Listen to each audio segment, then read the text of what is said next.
o filósofo Luiz Felipe Pondé. Pondé é uma espécie não tão comum, nascido no Recife, alojado em São Paulo, mas é um homem do mundo. Quer dizer, ele é um caso raro, né, de pernambucano para o mundo.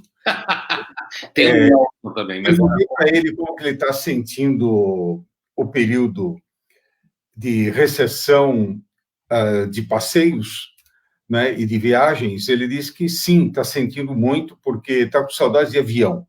Quer dizer, vocês veem que é uma raridade, né? Eu estou com saudade de um monte de coisa, mas juro que de avião não estou. Mas, de qualquer maneira, Luiz Felipe Pondé é um filósofo que cumpre um papel que eu considero muito importante e estou muito à vontade para considerar importante. Ele é um intelectual público.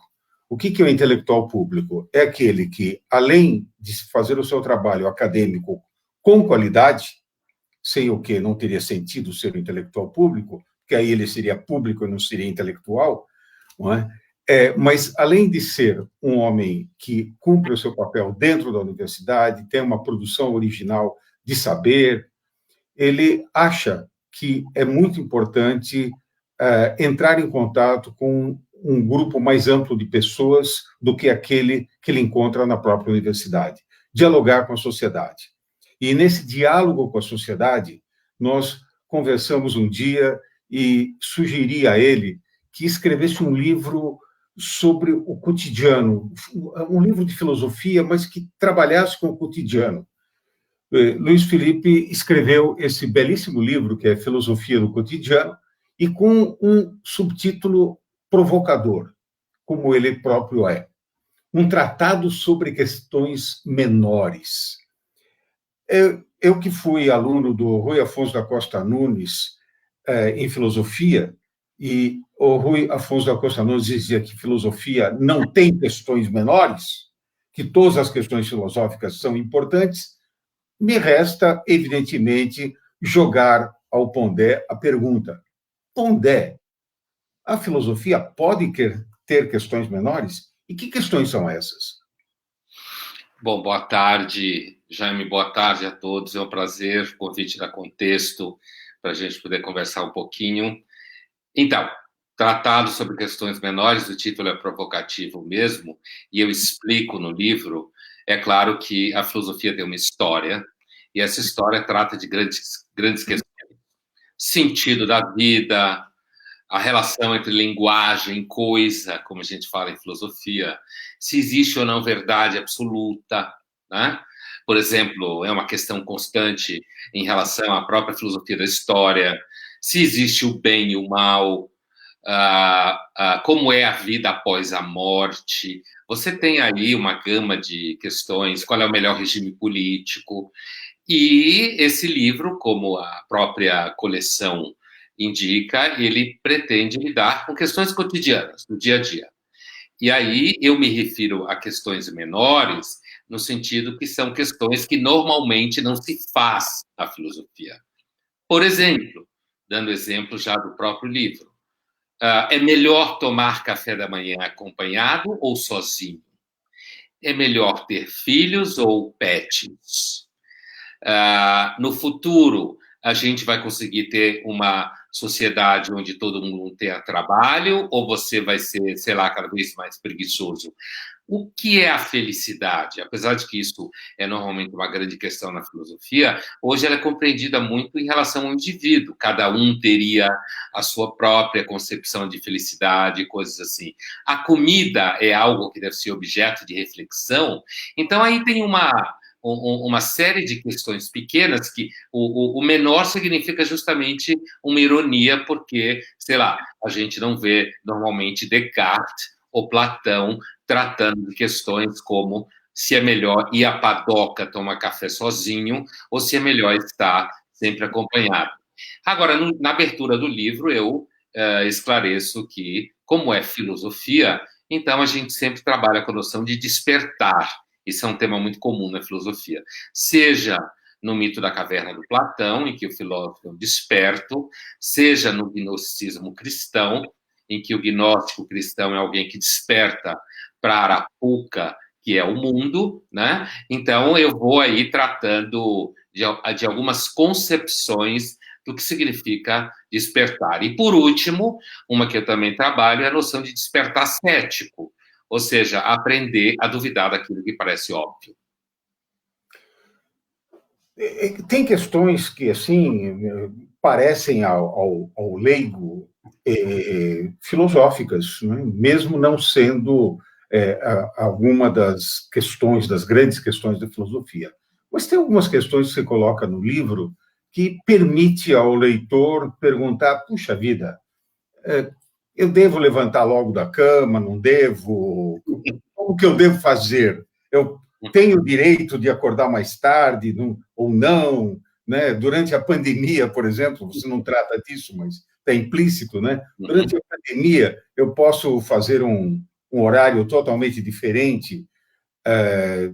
Agora, isso não tem mais a ver com uma questão psicológica do camarada ser preguiçoso ou não preguiçoso. Quer dizer, são questões de caráter mais psicológico do que filosófico. Quer dizer, como que você encaixa essa questão dentro da própria filosofia, do ponto de vista até epistemológico? Assim, primeiro tem uma questão de trajetória, né, Jaime? Antes de eu chegar na filosofia, eu passei cerca de 12 anos estudando psicanálise, especificamente freudiana e lacaniana, porque no segundo ano de medicina eu já estava achando que eu me preocupava com questões muito além do que seria o trato clínico médico diário. Então eu comecei a estudar Freud e logo depois Lacan. Então, quando eu chego na filosofia, eu me refiro ao curso de filosofia mesmo enquanto tal, quando eu chego à filosofia, eu já chego epistemologicamente contaminado com o aparelho conceitual da psicanálise. Então, eu chego, digamos assim, do ponto de vista psicanalítico, menos ingênuo, menos racionalista e menos resistente à ideia de que existem elementos psicológicos que transitam, e aqui psicanalíticos especificamente, que transitam pelo modo como as pessoas se perguntam e se respondem. É claro que um temperamento mais preguiçoso, que inclusive eu faço referência ao sujeito que acorda à tarde, ele pode ser simplesmente um temperamento, ou como vai dizer a filosofia inglesa, né, do século XIX, XVIII, temperamento é destino. Então, ao mesmo tempo em que a preguiça, por exemplo, que é considerado um dos pecados mais problemáticos, ao mesmo tempo que a preguiça pode ser um traço de temperamento psicológico, ela também, em sendo temperamento, e em a filosofia britânica do 18 e 19 levantar a questão de que quando você tem um temperamento, isso pode se transformar no seu destino, no modo como você pensa, no modo como você trabalha, na sua capacidade de lidar com questões que são apresentadas a você no dia a dia, pela sociedade, pela política ou pelos afetos. Você tem aí uma mútua, digamos assim, contaminação, já que o termo está em moda, né? Você tem um mútuo contágio entre conteúdos da psicologia e conteúdos da filosofia. Mas eu, de fato, eu sou, já como quando eu cheguei na filosofia, no curso, eu já cheguei um pouco heterodoxo mesmo, no sentido de que, e meu trabalho é assim mesmo, eu transito pela filosofia, pela literatura, pelas sociais e pela psicanálise, como se tudo fosse um continente comum na lida com os problemas. Uma pessoa que eu conheço, que entrou na faculdade, fez um ano só e teve que sair por circunstâncias familiares, uma pessoa de origem bastante simples, leu seu livro e comentou comigo: será que eu consigo mesmo entender filosofia ou foi só esse livro que eu entendi? Eu achei o comentário, por um lado, muito lisonjeiro. Claro. Né? Eu adoro quando as pessoas entendem o que eu escrevo, né? Sim. Então, não é verdade? Ao contrário de alguns colegas que acham fundamental que as pessoas não entendam o que eles escrevem, Sim. Porque se entenderem significa que eles são superficiais, não é? Assim é a cabeça deles. eu entendo o contrário. Eu entendo que o importante é você pegar questões complexas e conseguir explicá-las de tal forma que muita gente entenda, não é? Agora, mas ao mesmo tempo, eu fiquei pensando a partir desse comentário o seguinte: antigamente a gente falava em inteligência, né, de uma forma muito genérica. De um tempo para cá, fala-se de inteligências específicas, né? E a gente pode notar com crianças, né? Tem crianças que têm uma inteligência matemática fantástica e têm uma inteligência social próxima do zero, né? Não consegue se relacionar com ninguém, etc, tal, um desastre, etc. Então, os diferentes, a inteligência espacial, né? Um Pelé, por exemplo, né? Uma inteligência espacial, quer dizer, ele, numa fração de segundos, consegue deglutir todo o espaço que está em torno dele, entende o que está acontecendo, a velocidade da bola, do adversário, do goleiro, etc., e ele conseguia fazer o gol. Então, são inteligências diferentes. Bem, essa introdução, evidentemente, está para fazer a pergunta que cabe. Existe uma inteligência filosófica que é diferente de outras inteligências? Ela tem que ser necessariamente uma inteligência para entender o transcendental ou pode ser uma inteligência para entender a filosofia cotidiana? Como é que você entende a relação entre a inteligência, a filosofia transcendental, a filosofia cotidiana?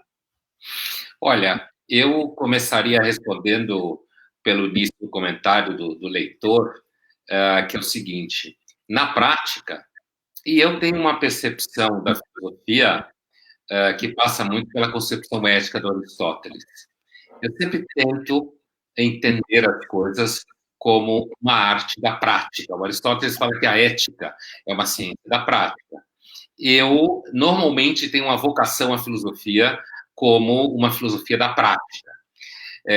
Assim, depois que eu comecei a escrever em jornal, Jaime, coisa que você também faz, eu lembro bem que o Otávio Frias Filho, né, o publisher da Folha, que nos deixou, infelizmente, em 2018, o Otávio costumava dizer que jornalismo tem muito de redundância, no sentido de que você tem que usar certas frases, certas palavras, inclusive, às vezes, de forma repetida e redundante, porque o leitor do dia a dia é um leitor efêmero, que era uma expressão que ele mesmo usava, o Otávio. O leitor é efêmero. Ele está envolvido com uma série de coisas e normalmente se movimentando numa velocidade muito grande em relação a essas coisas. Então, eu aprendi muito a escrever com a Folha de São Paulo, né? Isso que você falou no começo, que é ficar feliz quando alguém te entende. Eu lembro, por exemplo, uma vez, ainda antes da coluna, que eu assinei a partir de 2008, um texto para a página Tendências e Debates, o Otávio falou para mim: olha, Pondé, o texto está ótimo, mas eu acho que só umas 4 pessoas vão entender. Então, assim, então eu acho que isso é uma coisa importante. Outra coisa é a seguinte: eu lembro bem de um texto do filósofo letão, judeu letão inglês, Isaiah Berlin, traduzido alguns livros aqui no Brasil, que ele definia o pensador como tendo 2 tipos de pensador. O primeiro ele chamava de porco-espinho, que é um pensador que passa a vida inteira lidando com uma coisa só, tentando entender aquilo a vida inteira, e ele falava que existia um outro tipo de pensador, que é o pensador que ele chamava de raposa, que é o pensador que usa a filosofia como hermenêutica para entender a realidade, né? Eu me sinto claramente o segundo tipo de filósofo, digamos assim, a tipologia do A.G. Berlin.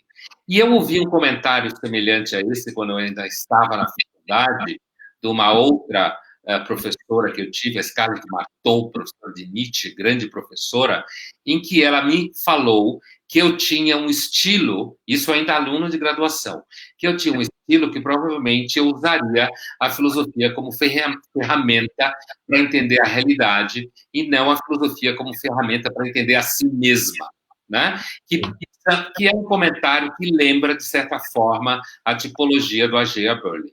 Dizendo isso, para responder o seguinte: Eu acho que sim, a filosofia pode transitar muito bem, não só por questões transcendentais, sejam esses transcendentais no sentido clássico daquilo que está além do mundo, além da natureza, portanto, Deus, por exemplo, é uma questão transcendental, como transcendental no sentido kantiano. Quais são as condições de possibilidade do conhecimento, por exemplo? Então, você se coloca fora do conhecimento e tenta identificar aquilo que o torna possível. Para mim, isso tudo é filosofia, isso está dentro do meu repertório e eu uso no meu dia a dia para entender as coisas. Mas eu acredito, sim, que a filosofia pode e deve transitar por questões da vida. Né? A gente sabe que no período estoico, no período epicurista, da filosofia antiga, se entendia muito a filosofia como uma espécie assim, de, grosso modo, terapia da alma, né? Antes da psicologia existir enquanto tal, mas a filosofia tentando responder questões, por exemplo, afinal de contas, o que significa, vou dar um exemplo atual, certo? Muita gente de quarentena, principalmente as pessoas que têm condição econômica para isso, e muita gente não percebe, por exemplo, que é muito bom que os preços estejam baixos, porque aí você pode comprar coisas, mas isso é um risco, porque quando os preços estão baixos e ninguém compra nada, significa que uma hora o dinheiro acaba para todo mundo. Então, a capacidade de entender que a sociedade é uma circunferência que está em toda parte, e o círculo não está em parte alguma, essa é uma fala do Nicolau de Cusa em relação a Deus, e depois do Pascal em relação ao universo, significa que a filosofia pode aparecer nos lugares mais aparentemente inusitados, como você perceber que o agente econômico não é uma ilha. Então, a economia é uma atividade que engloba a todos nós, uns mais do que outros, e, portanto, quando a economia entra em agonia, ela vai bater na sua porta em algum momento. Então, eu acho que a filosofia pode ir do transcendental ao imanente, como a gente fala em filosofia, no sentido mais estrito, ou seja, aquilo que acontece no mundo, aquilo que acontece dentro da natureza, aquilo que acontece dentro do cotidiano. Vou dar um último exemplo. Por exemplo, é importante, nesse momento, a gente tomar cuidado com possibilidades de contágio. Mas se você começar a olhar todos os seres humanos à sua volta como vetores virais, transmissores de vírus, o contrato social vai entrar em agonia. E é aquele contrato invisível que faz com que a gente dê bom dia, que a gente sorria para as pessoas. E se você começar a olhar todo mundo como um corpo científico transmissor de vírus, você vai estar no seio da filosofia do Foucault, no seio da filosofia do Agamben, que são filosofias extremamente complexas, mas que estão falando para nós a cada dia nesse período de epidemia. Bem, a questão filosófica que permanece nesse livro, né, Filosofia do Cotidiano, quer dizer, a grande questão que transcende, que está presente, que corta diagonalmente o livro, é a questão da vida, né? Quer dizer, não é uma questão filosófica externa à existência concreta dos seres humanos, e sim a questão da vida. Quer dizer, o que é viver, como se pode viver, etc. e tal. Claro que pesar as coisas é muito importante. Você está falando, por exemplo, dos vetores, né? Eu frequentemente vou dar uma caminhada numa praça tranquila que existe aí, que eu não vou, evidentemente, citar, porque senão daqui a pouco aparece alguém e me prende, né? Agora, olha o que foi. Mas veja bem, eu estou caminhando na praça e vem uma pessoa no sentido contrário. Os dois estão de máscara. O que acontece com as pessoas educadas? Quer dizer, eu me afasto um pouquinho do centro do caminho, não é? Da picada existente. Ele se afasta também um pouco, de tal forma que, somando as distâncias, nós estaremos a uns 3 metros de distância. Mas, ao mesmo tempo, há uma percepção conjunta, a dele e a minha, de que aquilo é uma atitude antissocial. Mas, por outro lado, é uma atitude necessária. Como resolver esse impasse? Como que 2 paulistanos, vivendo numa cidade fria, como a nossa, uma cidade que as pessoas não se veem, né, resolve o problema. Quando nós vamos cruzar, nós nos cumprimentamos. Sim. Então, exatamente um hábito que existe nessa dita cuja praça é que as pessoas dizem bom dia umas para as outras. Ao dizer bom dia, elas estão no mesmo, elas estão dizendo, sim, veja, estou me afastando de você, não é porque eu tenho alguma coisa contra você. Estou me afastando de você porque nós estamos tendo uma pandemia e analisando as questões, como eu não acho que o nosso presidente da República seja um sábio da medicina, então eu prefiro me afastar um pouquinho de você. Mas eu não tenho nada contra você. Então, esse jogo, não é? É um jogo intelectual onde a filosofia está presente ou não. Está. Tanto é que você acabou de dar um exemplo de análise filosófica num gesto absolutamente cotidiano.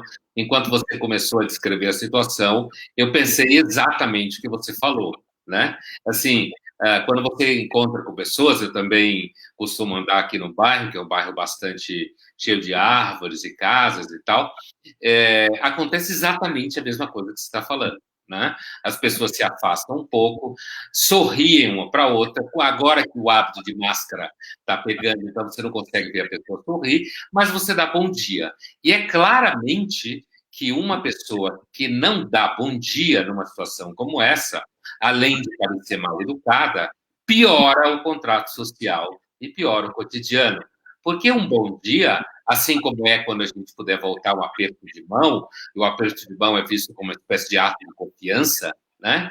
Que você aperta a mão da outra pessoa, o bom dia é um comportamento que justamente indica, em momentos como que a gente está vivendo, como seria assim, um mínimo de sociabilidade a ser mantido num ambiente em que as pessoas precisam guardar uma certa distância, não só por causa delas, mas por causa dos outros. E quando você pensa em termos social, e a epidemiologia é uma área da medicina que é fortemente social, além de ser matemática, por conta dos modelos de previsão, a epidemiologia, em sendo muito social, é claro que, digamos assim, os seus remédios ou as suas ferramentas normalmente transitam por laços sociais. Assim, o contágio, como também a luta para não acontecer o contágio. E é justamente disso que eu falava, quer dizer, em momentos como esse, é fundamental que você, por exemplo, quem mora em prédio de apartamento e é aconselhável pessoas só do mesmo apartamento entrarem juntas no elevador, se você for subir logo depois, pode subir. Quer dizer, é claro que existe ali um mútuo reconhecimento da medida epidemiológica, mas, ao mesmo tempo, a gente não pode começar a ficar grosso, o que, infelizmente, Jaime, tem acontecido com algumas pessoas. É claro que tem muita gente que está ansiosa, nervosa, por razão. Se você não tiver um pouco transtornado com a quarentena, é porque algum problema você tem. É normal. E tem as pessoas que são grossas e aproveitam a ocasião para manifestarem toda a sua grossura. Para ser mais ainda, né? Com justificativa científica. Exatamente. Agora, estou sendo grosso, com aprovação de pelo menos 2 ministros da Saúde. E também tem os paranoicos que estão felizes porque podem gozar com a sua percepção de um mundo horrível, de que o mundo não é de confiança, que é insuportável. Mas eu acho que há filosofia nisso mesmo, e há filosofia política, inclusive. Claro, claro. Eu tenho uma questão que ela indiretamente tem a ver com o seu livro, não diretamente. E hoje de manhã eu estava pensando nessa questão e resolvi até redigir essa questão. E, se você me permite, eu vou lê-la, que eu quis ser preciso na questão que eu quero colocar. Veja, nós estamos falando de vida. Já que estamos falando de vida, vamos falar de morte, que é um assunto bem atual. O historiador israelense, com livros que se tornaram best-sellers no mundo todo, e ao contrário de muitos best-sellers superficiais, em livros importantes, particularmente o primeiro, na minha visão de historiador, Sapiens, discute muito a questão da morte. Ele lembra que as chamadas grandes religiões, como o islamismo e o cristianismo, nessas religiões, a vida atual não passava de antessala de uma vida mais importante. A pós-morte, quando a pessoa vai conquistar o céu, ou as virgens, dependendo da religião. Contudo, do Renascimento para cá, começamos a lutar contra a morte, o que, em última instância, poderia significar lutar contra nosso destino traçado por Deus. Uma vez que o nosso destino traçado por Deus era morrermos para termos a chance de subir ao céu. Não é? E é aí que começaria a verdadeira vida. Então, quer dizer, quando começa a luta contra a morte, né, com a medicina, etc. e tal, nós temos, de certa forma, começa uma luta contra Deus. A ciência se coloca, portanto, em princípio, já desde o princípio, contra a religião. E é impossível tentar compatibilizar as duas. Já que quando se retarda, o objetivo dela é retardar ao máximo e até impedir que as pessoas cheguem ao lado de Nosso Senhor ou de Alá. E parece que a ciência está vencendo o embate, pois os próprios líderes religiosos estão liberando os crentes de missas por conta de decisões tomadas pela ciência e não obtidas pela revelação divina. Ora, se as pessoas ainda acreditassem em religião, e a tese que eu estou defendendo para provocar é que as pessoas não acreditam de verdade nas religiões, elas, em primeiro lugar, não teriam medo de morrer, porque a morte significaria a chance delas viverem ao lado do Senhor, de Alá, de quem quer que seja. Segundo, elas não abririam mão de frequentar igrejas, mesquitas e sinagogas em nome de decisões médicas. Ou seja, elas abrem mão da revelação divina e aceitam a informação de um médico infectologista. Perguntas que não querem calar. Primeiro, os próprios líderes religiosos, então, já não acreditam mais nas próprias religiões deles? Quer dizer, o Papa, que chega numa praça vazia e não deixa as pessoas virem, porque os médicos disseram que não era aconselhável, e não acredita nem no seu Deus, e reza uma missa para ninguém, será que ele não está mais acreditando na própria religião dele? Segunda questão, pesquisadores serão os novos sacerdotes? Terceiro, a morte, então, está prestes a ser desintegradas por conta de remédios e aparelhos tipo marca-passo, que fazem o coração bater graças a baterias de qualidade? Nesse sentido, o lítio do meu marca-passo está substituindo Deus? Só, né? Um doutorado, né, gente? Olha, eu li o artigo do Harari no Ilustríssima, né? Acho que foi esse domingo na Folha, né? O artigo dele que ele tratava dessas questões. São questões recorrentes na obra dele, né? Eu li o Sapiens e li o Homo Deus. Concordo com você, acho que o Sapiens é o seu melhor livro, né? Dos livros, pelo menos, de grande circulação do Harari. Essa tua pergunta, acho que ela pode se responder, a gente pode responder em alguns níveis. O primeiro nível é aquele que, para você, é absolutamente evidente: as religiões são históricas.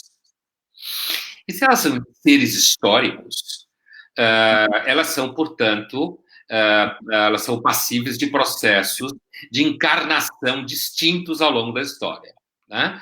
E se a gente pensar, por exemplo, no encontro entre Aristóteles, a obra dele, não o filósofo, né?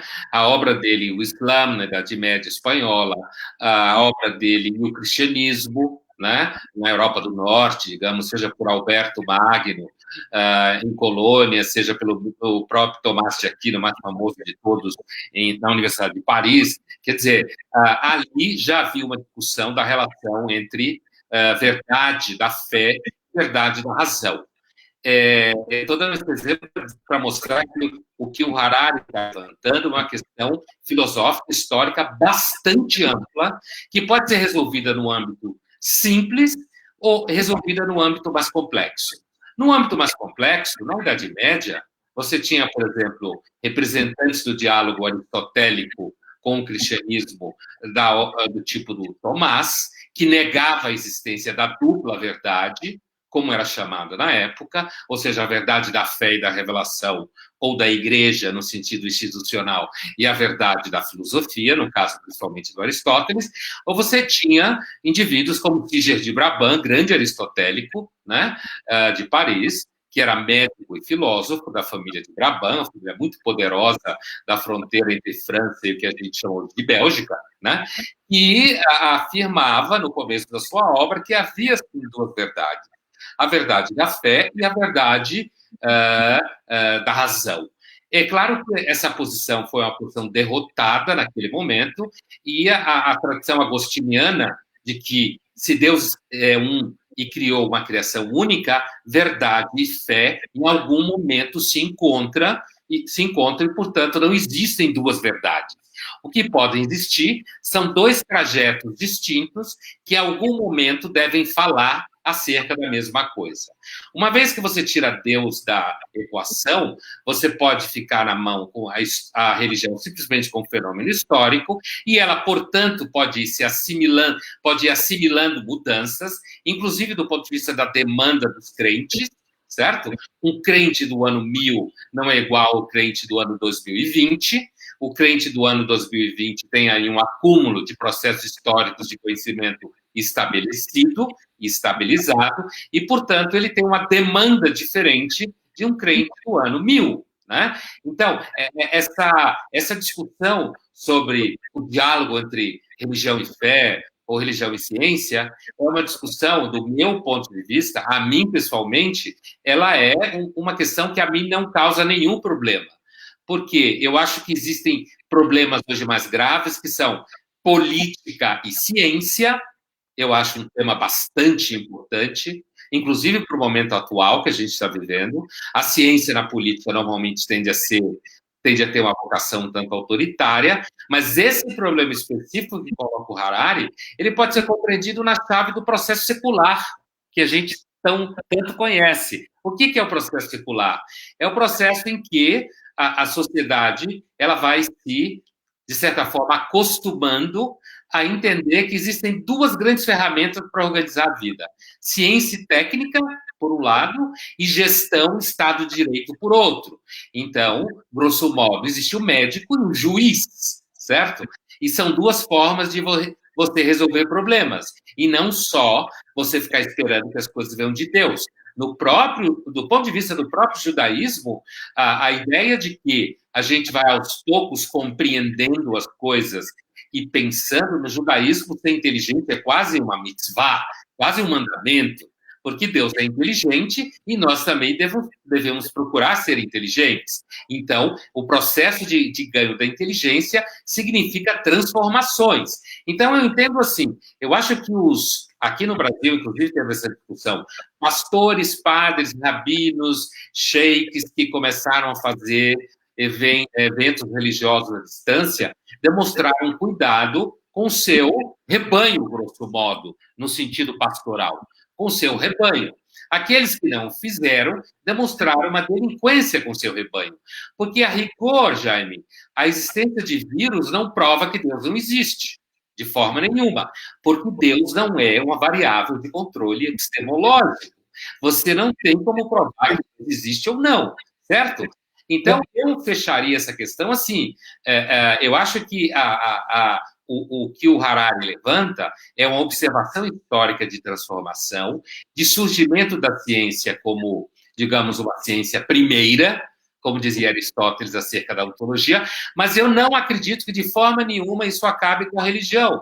A religião é um dos, digamos, corpos culturais mais antigos, provavelmente pré-históricos, e que vai continuar a existir, apenas vai se acomodando às transformações da história.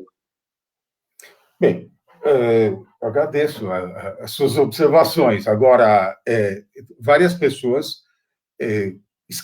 comentam esse assunto, e tem gente que está bastante irritada, principalmente com a pergunta, dizendo que ciência é ciência, filosofia é filosofia, religião é religião, e elas não competem.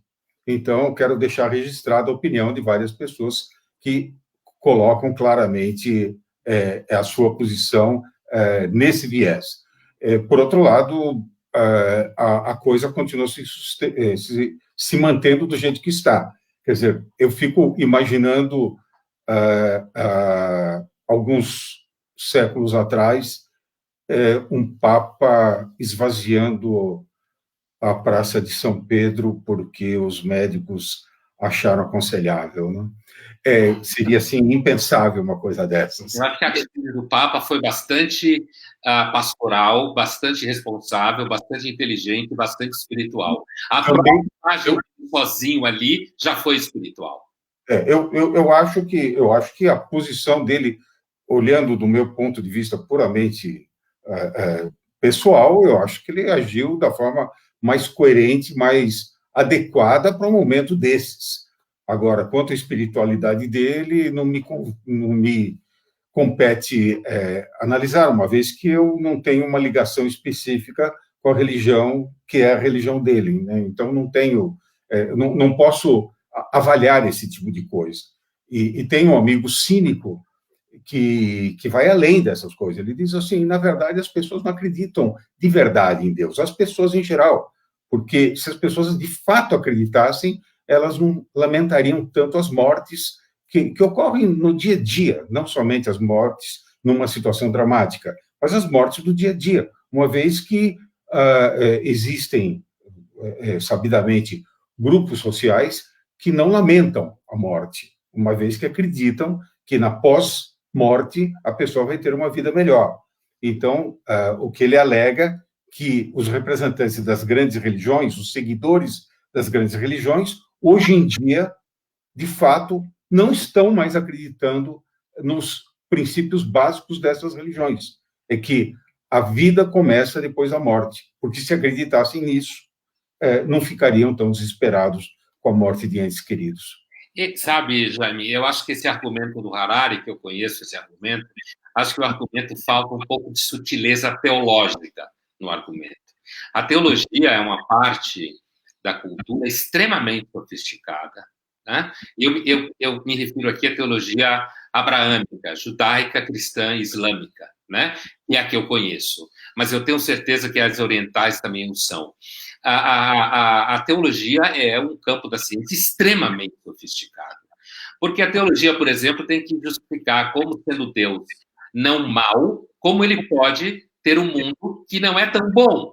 Então, os grandes teólogos são agentes conceituais extremamente sofisticados. E, normalmente, quem acha o contrário é porque é simplesmente ignorante acerca da teologia em geral, seja ela qual for dos três ramos.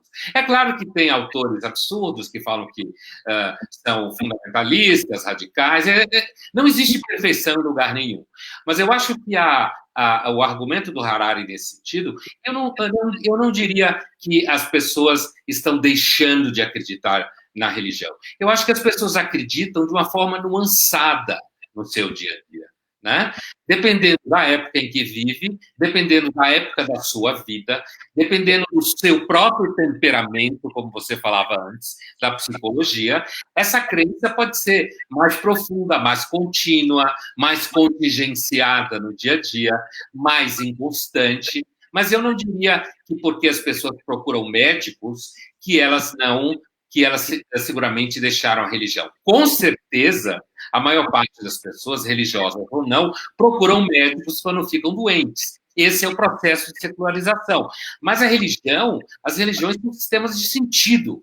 E a ciência não oferece sentido à vida. A ideia de que você vai viver mais pode ser um sentido para gozar a vida, mas o envelhecimento e a longevidade é em si um problema de sentido. Porque tem muita gente vivendo mais sem nenhum sentido na vida. E as pessoas continuam, na maioria, tendo medo da morte e sem querer morrer. E muita gente ainda encontra conforto em vários sistemas religiosos diante do fato que as pessoas acabam morrendo.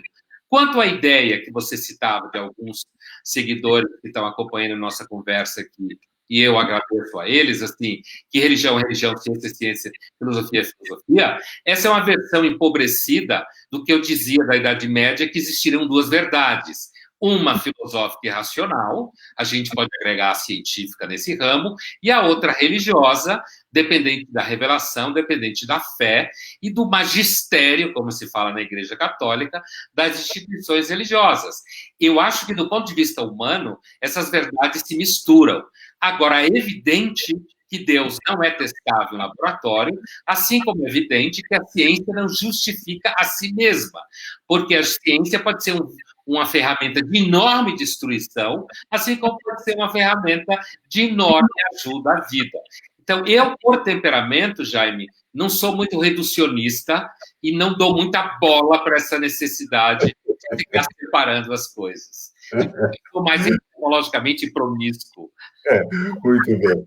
Então, o importante é a gente ter uma reflexão um pouco mais aprofundada sobre isso, mostrando várias possibilidades, né? Mas temos que voltar à questão cotidiana. Quer dizer, então, de certa forma, nós podemos dizer que existe um nível transcendental na reflexão filosófica, mas existe um nível extremamente cotidiano em que ela também faz uma aproximação, porque ela faz uma aproximação, graças à filosofia, você conseguiu estabelecer, para mim, para o público todo, uma aproximação viável, não é? Entre coisas que aparentemente são opostas, como ciência e religião.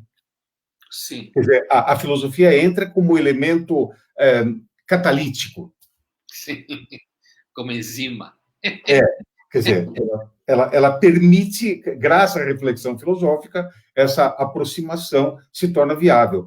Isso quer dizer que ela nos ajuda no cotidiano também. Então, quer dizer que o indivíduo que é capaz de pensar um pouco a filosofia, mesmo que seja uma filosofia cotidiana, ele acaba podendo ter uma vida melhor, podendo encontrar soluções melhores para a sua vida. Então, eu acho o seguinte, acho que também tem duas formas a seguir nessa questão. Não há dúvida que a filosofia ajuda a relação entre ciência e religião, porque a filosofia é uma espécie assim, de ciência, não no sentido empírico, de ciência mãe, né? Porque se você pega o diálogo do Fédon do Platão, ali está discutido a imortalidade da alma, que é normalmente um tema religioso.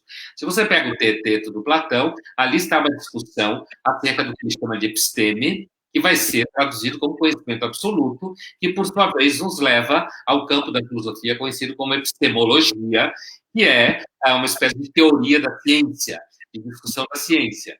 Então, como a filosofia ela é uma espécie de mãe matriz aonde saiu a ciência. E como quando a religião pensa os seus conteúdos de revelação conceitualmente, ela acaba produzindo teologia filosófica, certo? O uso da razão diante da fé, o uso do conceito diante de narrativas que estão presentes nos livros de revelação ou na cultura oral, a gente percebe que a filosofia, ela é, antes de tudo, como dizia o filósofo do século XX francês Gilles Deleuze, uma arte do conceito. Como ela é uma arte do conceito, ela transita pela religião, assim como ela transita pela ciência, assim como ela transita pela sociologia, pela psicologia, pela literatura, e é por isso que a filosofia parece ser capaz de invadir, inclusive, territórios que não lhe são naturais e identificar as armações conceituais que transitam por aqueles territórios. Né? Nesse sentido, a possibilidade da filosofia pôr em diálogo religião e ciência é natural da sua estrutura de operação, que é circular por conceitos, né? Por pensamentos organizados, pela relação entre teoria e experiência, teoria e prática. E, agora, a tua outra questão, se a filosofia, de alguma forma, nos ajuda a levar uma vida melhor ou entender a vida, eu acho que esse é um debate. Só permita, eu quero até exemplificar, quer dizer, frequentemente se encontra na literatura observações de um tipo, assim, evidentemente superficial, mas, assim, fulano levou a coisa filosoficamente. Quer dizer, no sentido... Quer dizer, isso é uma forma equivocada de usar a palavra filosofia, ou levar as coisas filosoficamente faz algum sentido em termos de cotidianidade da filosofia? Se essa frase, normalmente, pelo que eu entendo dela, fulano levou isso na filosofia, significa que ele levou, de alguma forma, um pouco melhor do que outras pessoas levam aquela questão no dia a dia. Eu acho que aí, Jaime, eu acho que a questão se divide. Historicamente, na história da filosofia, assim como da própria medicina grega, já se aproximou muito o pensamento mais sofisticado, entendido como filosofia, com uma certa tristeza em relação ao mundo. O vínculo entre conhecimento e melancolia é um clássico na medicina grega, ao longo de toda a Idade Média, ao longo do Renascimento inteiro, indo até o texto do Freud, Luto e Melancolia, onde também há uma relação entre autoconhecimento e estado melancólico. Né? Então, nesse sentido, a ideia de que a filosofia torna a vida melhor é uma questão em aberto. Não é evidente que assim o faça. Porém, ao mesmo tempo, se você pega uma linhagem como o estoicismo, ao qual eu me referia, ou você pega uma linhagem como o ceticismo, que também é grego antigo, ou o epicurismo, que também é grego antigo, apesar de que o estoicismo ficou muito mais famoso no período romano, a gente vai ver uma filosofia que, sim, fala que a filosofia torna a vida melhor de alguma forma. Porque você, por exemplo, no caso do estoicismo, não se engana tanto com as promessas do mundo. Você não se apega tanto a bens materiais. No caso do epicurismo, você percebe que se você se tornar um escravo do desejo, você será profundamente mais sofrido. No caso do ceticismo, se você aderir com força muito agressiva a certas crenças, como a crenças políticas, você poderá sofrer muitas frustrações e poderá ser enganado por uma gama de pessoas, como inclusive da própria religião. Então, a filosofia, digamos assim, a filosofia no seu rigor histórico-filosófico, ela não afirma na sua totalidade, porque a filosofia é um diálogo, né? Inclusive, a maior parte mortos já. A filosofia, na sua espessura histórico-filosófica, ela não afirma fechadamente nada, inclusive de que a filosofia deixe você mais feliz ou menos feliz. Agora, o Sócrates, né, ou o Platão, pela boca do Sócrates, costumava relacionar o valor da vida a uma vida analisada, a ideia de uma vida pensada. Eu entendo, Jaime, que, em alguma medida, o ser humano, como já dizia o próprio Aristóteles, é um ser que busca entender as causas.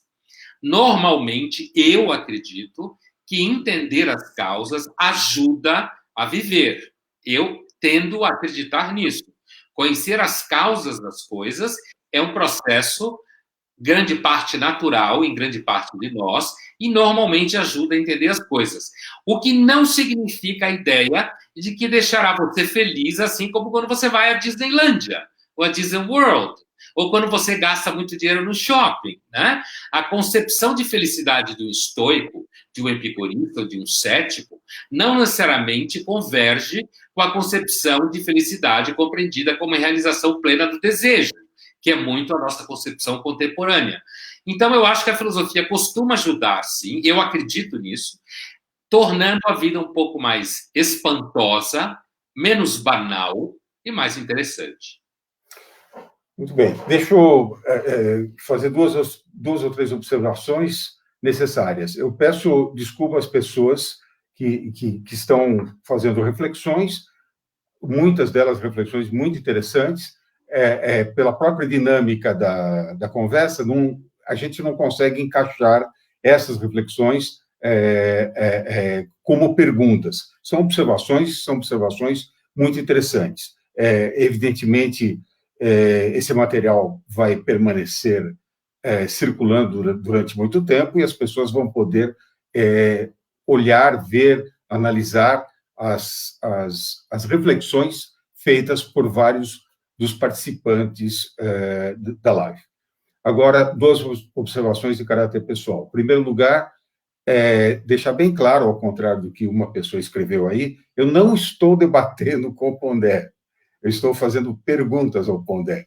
Quer dizer, que eu nem estou me colocando como historiador que está colocando suas opiniões a respeito disso, daquilo. Estou exatamente procurando levantar a bola para o Pondé cortar. Quer dizer, ou seja, estou procurando entrar no campo filosófico, fazendo questões de ordem filosófica. Então, alguém escreveu assim, não, no debate, que muito bom o debate. Não, não é um debate. Um dia que eu pegar o Pondé de jeito, aí nós vamos ter um debate. Mas hoje não estamos debatendo. A segunda observação de caráter pessoal, eu queria agradecer duas pessoas que fizeram uma gentileza enorme em termos pessoais. Eu peço desculpa ao Pondé, que é o seguinte, reclamam que eu não estou indo ao Jornal da Cultura já há um bom tempo e elas estão com saudades. Então, não estou no ostracismo, já para usar uma palavra grega, por alguma deliberação política, mas sim por uma deliberação familiar. Eu sou, por causa da idade, pelo fato de ter tido um infarto fortíssimo com direito a várias paradas cardíacas 6 anos atrás, eu sou um candidato fortíssimo a pegar a Covid de uma forma muito forte.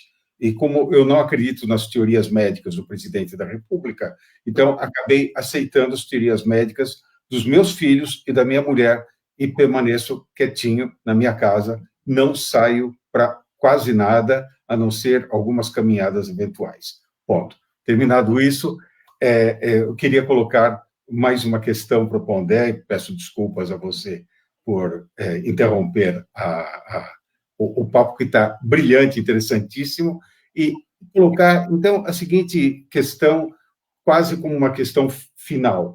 Muito bem, então, se eu tenho a capacidade de fazer uma reflexão filosófica, se eu vou até uma questão e consigo chegar às causas, consigo analisar as causas, ou seja, não vivo de uma forma aleatória, nesse sentido, não estou vivendo ao acaso, mas estou pensando sobre o que significa o meu viver.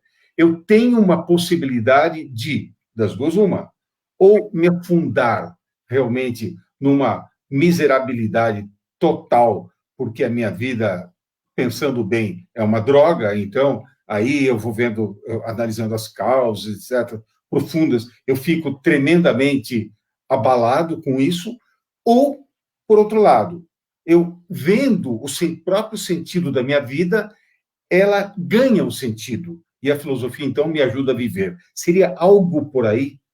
Sim, acho que sim. Justamente a ideia de você viver de modo aleatório, ou você viver simplesmente ao sapor do que acontece, de você não colocar, digamos assim, nenhum conteúdo que ajude a você filtrar o que te acontece, que ajude a você interpretar o que te acontece, ou seja, que você use a nossa capacidade natural, porque somos seres inteligentes, e essa possibilidade de inteligência poderia fazer com que a gente entendesse melhor o que nos passa, evitar o que a gente não quer, ou aprender a conviver com aquilo que a gente não consegue evitar de formas, digamos assim, menos dramáticas, e por isso evitar que eu seja um simples objeto do acaso. E, ao mesmo tempo, Jaime, perceber quando essa contingência nos invade, como o caso da epidemia. Né? Uma coisa que o próprio Harari chegou a achar que em algum momento a gente não teria mais nenhuma invasão viral, digamos assim, né?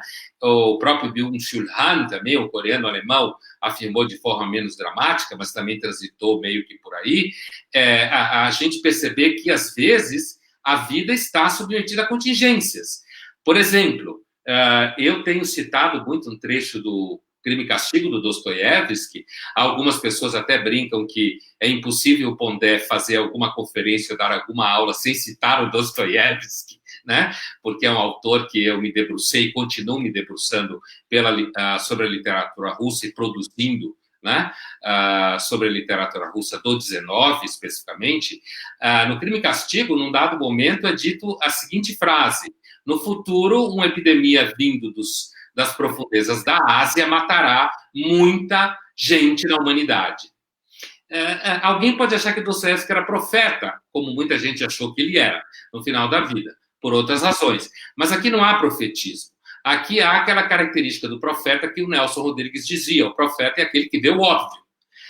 O Dostoiévski aí está manifestando o fato de que a humanidade é sempre assolada por pestes, sempre foi assolada por pestes, e o fato específico de se relacionar isso às profundezas da Ásia, que no caso dele não era necessariamente a China, podia ser simplesmente a Rússia, além dos montes Urais. Sibéria, a própria Sibéria como um todo. E que essa região estranha, vista como não desenvolvida, é claro que vai preconceito no meio em relação a isso, era que produziria doenças devido ao fato de serem meio bárbaros. Então, a fala do Dostoiévski, eu lembrei dela aqui, desses dias eu tenho lembrado muito dela, porque ela ilustra uma coisa que, às vezes, algumas pessoas que acham que o mundo mudou completamente, que a gente tem o controle de tudo na mão, tomou na cara, né?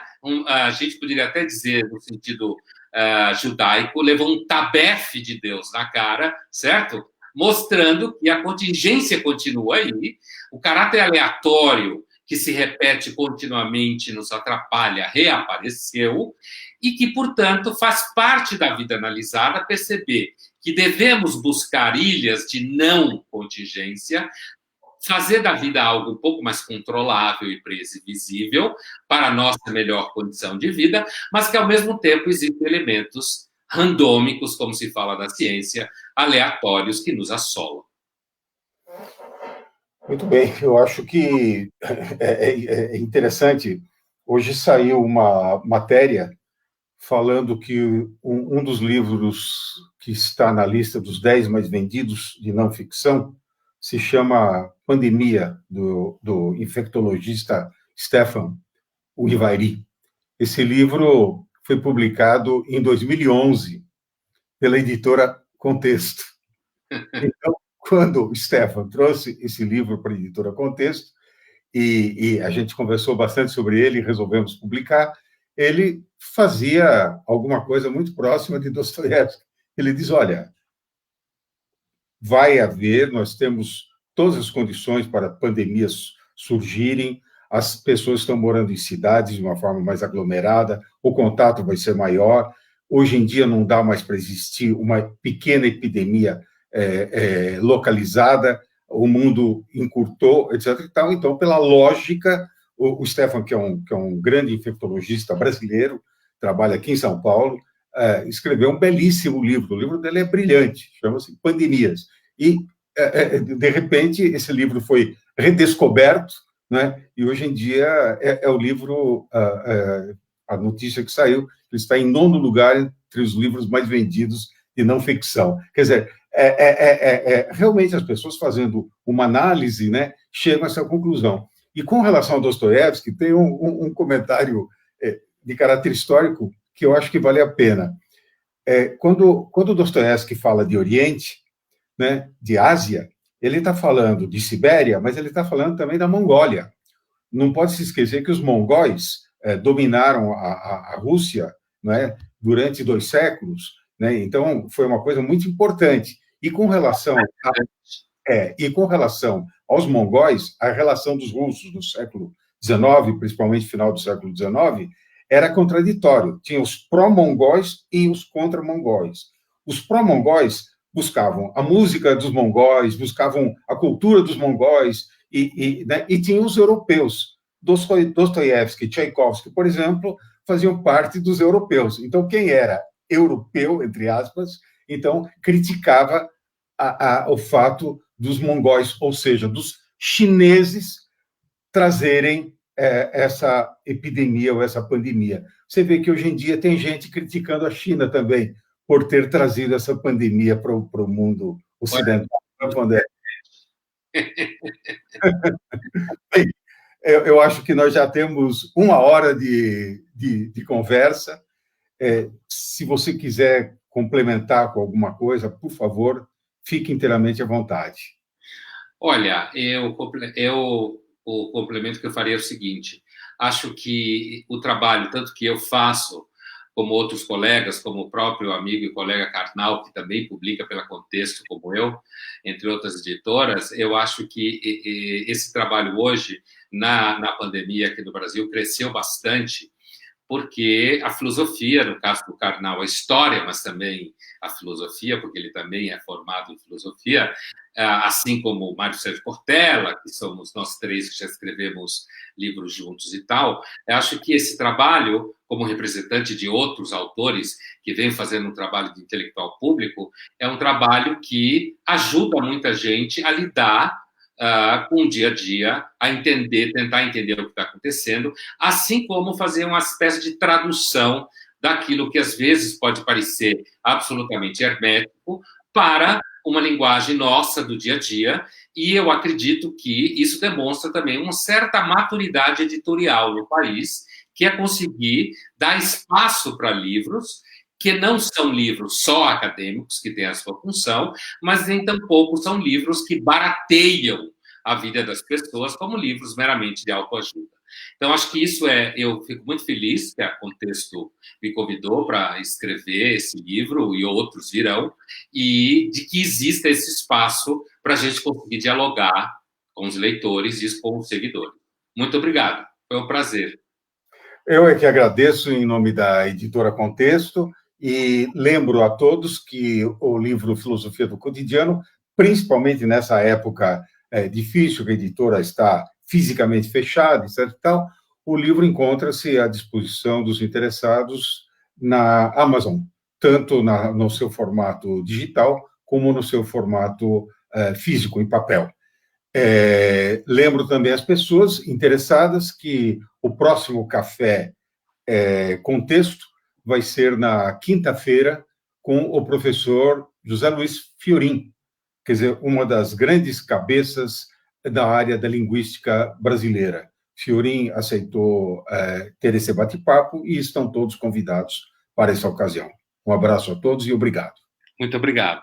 Até logo.